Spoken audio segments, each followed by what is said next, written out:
வணக்கம் நேர்களே, இன்னைக்கு நாம சனிப்பெயர்ச்சி பலன்கள் பார்த்துட்டு வந்துட்டு இருக்கோம். அதனுடைய வரிசையில மிதுன ராசி அன்பர்களுக்கு மிதுன ராசியில இந்த சனி பெயர்ச்சி என்ன மாதிரியான ஒரு மாற்றங்களை கொடுக்க போகுது அப்படின்றத நம்ம இந்த பதிவுல தெளிவா பார்க்கலாம்.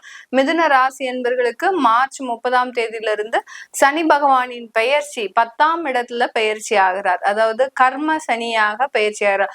10ஆம் இடத்துல ஒரு பாவ கிரகம் இருக்கிறது நல்லது அப்படின்ற மாதிரியான ஒரு பொதுவான தகவல் இந்த ஜோதிடத்துல எப்போதுமே இருக்கும். 10ஆம் இடத்துல ஒரு கிரகம் இருந்தாலே அவர்கள் எந்த ஒரு விஷயத்திலையும் ஒரு போராடி அந்த ஒரு பிரச்சனையிலையும் சரி, வாழ்க்கையில ஒரு தொழில் ரீதியாகவும் சரி, வேலை ரீதியாகவும் அந்த 10ஆம் இடத்துல இருக்கிற கிரகம் தான் இவர்களை அடுத்த கட்ட ஒரு உயர்வுக்கு கொண்டு போகக்கூடிய ஒரு நேரமா இருக்கும். அதே சமயத்துல கர்மஸ்தானம்ன்ற சொல்லக்கூடிய இடமும் அந்த 10ஆம் இடம் தான். நம்ம செய்யக்கூடிய அந்த பாவ புண்ணியங்களை அளக்கும் இடமாக தான் அந்த கர்மஸ்தானம் வேலை செய்யுது. இன்னைக்கு நம்ம செய்யக்கூடிய ஒவ்வொரு பாவமும் பாத்தீங்கன்னா நம்மளுடைய கர்மஸ்தானத்துல ஒரு ஸ்டோரேஜ் மாதிரி ஆயிடும். இந்த ஸ்டோரேஜ் தான் பாத்தீங்கன்னா நம்மளுடைய வாரிசுகளுக்கு அடுத்து பாத்தீங்கன்னா நம்ம முன்னோர்கள் செய்த வினைகள் எல்லாமே இந்த 10ஆம் இடம் மூலமாக தான் நமக்கு ஒரு பிரதிபலிப்பாக வரும். அதுல இந்த கர்மஸ்தானமாகிய அந்த 10ஆம் இடத்துல கர்மாதிபதியும் இந்த இடத்துல வர்றாரு.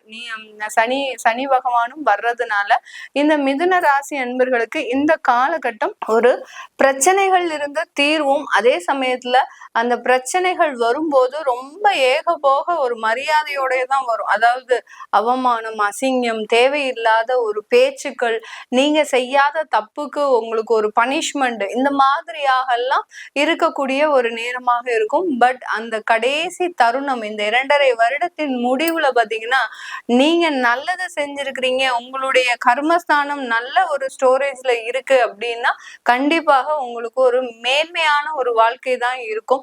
அதே சமயத்துல உங்களுக்கு முன்னோர்கள் சாபம், பித்ருக்கள் சாபம், அடுத்து பாத்தீங்கன்னா ஒரு பெண் சாபம், நீங்க ஏதாவது ஒரு இல்லீகல் வழியில நீங்க சில விஷயங்களை செய்தீங்க அப்படின்னா கண்டிப்பாக இந்த 2.5 வருடத்தின் முடிவுல உங்களுக்கு மிகப்பெரிய அளவுல ஒரு தாக்கங்கள் ஏற்படுவதற்குண்டான ஒரு நேரமாக இருக்கும். அதை பொறுத்துதான் இந்த கர்மஸ்தானம் உங்களுக்கு இந்த 2.5 வருடங்கள் வேலை செய்ய போகுது.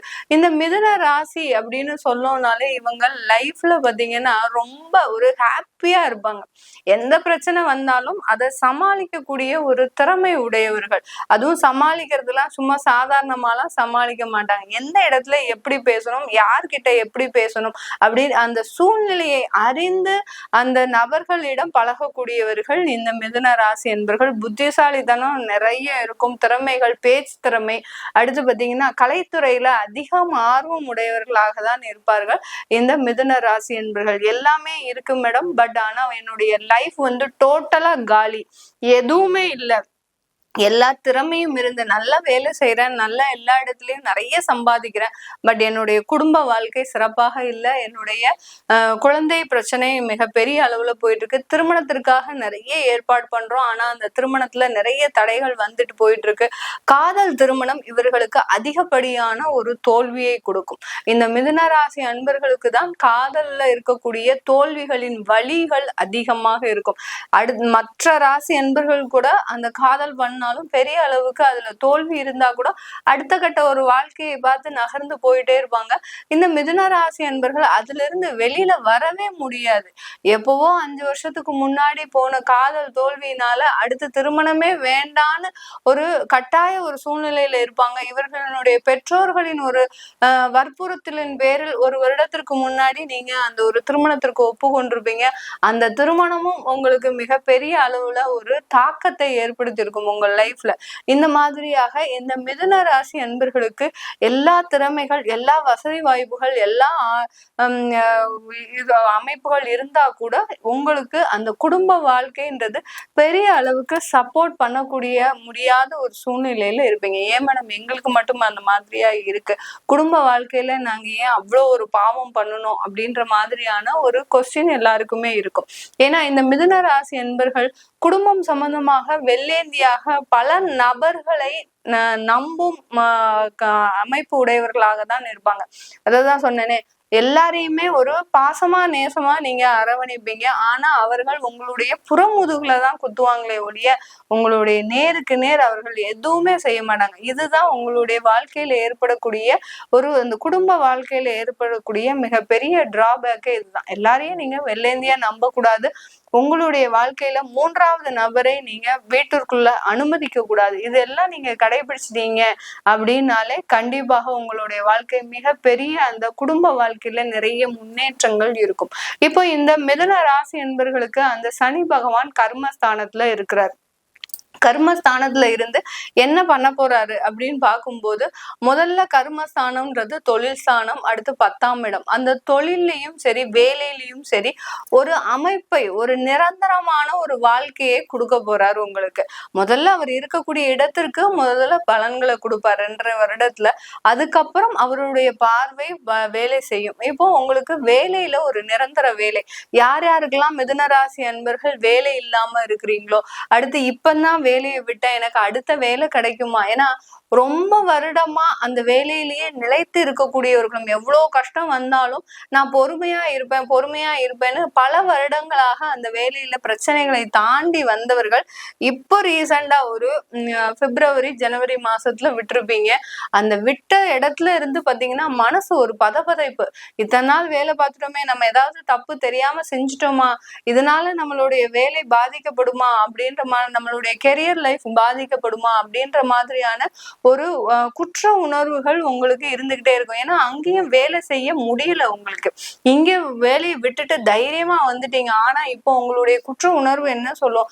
நமக்கு வேலை கிடைக்குமா, இல்ல இப்படியே இருந்துருவோமா, எப்போ வேலை கிடைக்கும் அப்படின்ற ஒரு பயம் உங்களை அறியாம வரும். கண்டிப்பாக வேலை இழப்புகள்ல இருக்கக்கூடியவர்களுக்கு இந்த தருணம் உங்களுக்கு ஒரு நல்ல வேலை வாய்ப்பை கொடுக்கும். அதே சமயத்துல அந்த வேலையில ரொம்ப ஒரு கஷ்டமான ஒரு சூழ்நிலை. அதாவது நீங்க எவ்வளவோ ஒரு விஷயங்களை திறமைகளா செஞ்சுட்டு வந்திருப்பீங்க. ஒண்ணுமே கொடுத்துருக்க மாட்டாங்க. உங்களுக்கு டாஸ்கே பாத்தீங்கன்னா ரொம்ப ஈஸியா தான் கொடுத்துருப்பாங்க.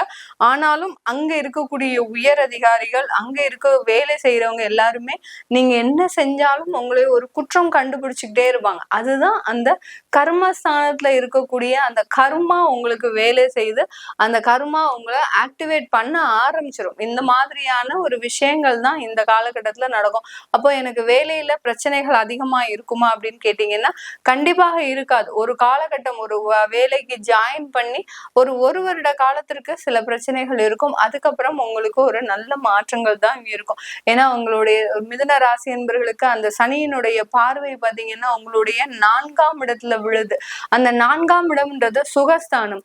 இந்த வேலையின் மூலமாக சொத்துக்களை சேர்ப்பதற்குண்டான ஒரு நேரம், வருமானத்தின் மூலமாக பல இன்வெஸ்ட்மெண்ட் பண்ணுவதற்குண்டான ஒரு நேரம், ப்ராப்பர்ட்டி அதிகமாக சேர்க்கறதுக்கு உண்டான ஒரு நேரம். அதே சமயம் அந்த ப்ராப்பர்ட்டி சேர்க்கும் போது ரொம்ப கவனமா இருக்கணும். விரயஸ்தானத்தையும் நம்ம பகவான் பார்க்கிறார் இல்லையா? அதனால அந்த ப்ராப்பர்ட்டி அளவுக்கு மிஞ்சி எதுவுமே செய்யாதீங்க.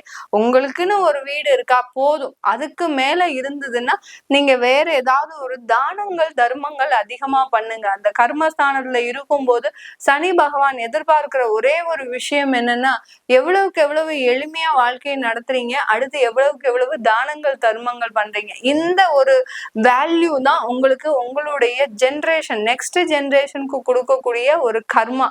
அதனால எவ்வளவுக்கு எவ்வளவு உங்களுக்கு வசதி வாய்ப்புகள் இருந்ததுன்னா தாராளமா தானங்கள் தர்மங்கள் கொடுங்க. எனக்கு வசதி வாய்ப்பே இல்லை, அப்புறம் எங்க நான் தானம் கொடுக்கறது தர்மம் கொடுக்கறது அப்படின்னு எதிர்பார்த்தீங்கன்னா வசதி வாய்ப்புகள் இல்லாட்டி நீங்க கண்டிப்பா உங்களுக்கு தேவையானதை நீங்க சேமித்து வச்சுக்கொள்ள பழகிக்கோங்க. அதுக்கு இந்த சனி பகவான் உங்களுக்கு ஒரு உறுதுணையாக தான் இருப்பார். தேவையில்லாத மருத்துவ செலவுகள் வரும். ஏதாவது ஒரு யோசனையில நீங்க இருந்துகிட்டே இருப்பீங்க. நமக்கு இப்படி ஆயிடுமோ, நம்மளுக்கு ஹார்ட் வெடிச்சிருமோ, அடுத்து சிறுநீரகம் கெட்டு போயிடுமோ, அடுத்து லிவர் ப்ராப்ளம் வந்துமோ, இந்த மாதிரியான ஒரு யோசனையின் பேர்ல ஏதாவது ஒரு மருத்துவ செலவை நீங்களே போய் உண்டாக்கி கொள்வதற்கு உண்டான ஒரு தருணமும் கூட. அதனால அதிகப்படியாக மருத்துவ செலவை எதிர்கொள்ளாதீர்கள். அடுத்து சிறந்த கை வைத்தியத்தை பண்ணிக்கோங்க. சித்த வைத்தியம், அது ஆயுர்வேதிக் இந்த மாதிரியான ஒரு கைமுறை வைத்தியத்தை மேற்கொண்டுக்கிட்டீங்க அப்படின்னா இந்த அளவுக்கு உங்களுக்கு பெரிய விரய செலவுகள் இருக்காது.